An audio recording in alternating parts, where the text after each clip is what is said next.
அன்புள்ள மாணவர்களே, இதயம் உடலில் மிகவும் முக்கியமான ஒரு உறுப்பாகும்.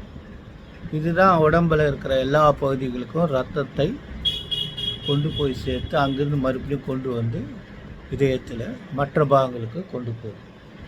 இது என்னன்னா, இது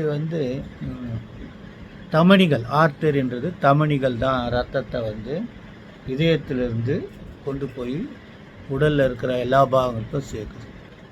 இந்த தமனி என்ற சிரை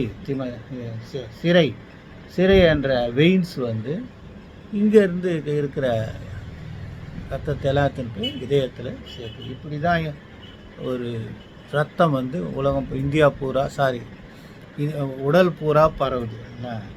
இது ஒரு நெட்வொர்க்கு ஆர்டரிஸையும் வெயின்ஸையும். சரி, இப்போ முக்கியமான விஷயம் என்னென்னா, இந்த இதயம் எப்படி துடிக்குது, இது எத்தனை வாட்டி துடிக்குதுன்னு எப்படி கண்டுபிடிக்கிறதுன்னா, அது ரொம்ப எளிதான வழி என்னென்னா, இந்த 3 விரலை எடுத்துகிட்டு போய் அந்த நோயாளியினுடைய கட்டை விரலுக்கு கீழே கொஞ்சம் தள்ளி வச்சிங்கன்னா அந்த தமனி, அந்த ஆர்டரி துடிக்கிறத நீங்கள் உணரலாம்.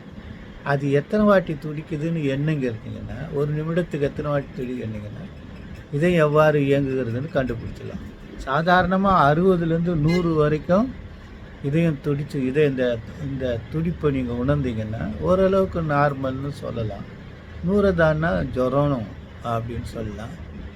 60க்கு கீழே போயிடுச்சுன்னா உங்களுக்கு ரத்த ஓட்ட குறைவு, லோ ப்ரெஷர் இருக்கிறதுக்கு வாய்ப்பு இருக்குது.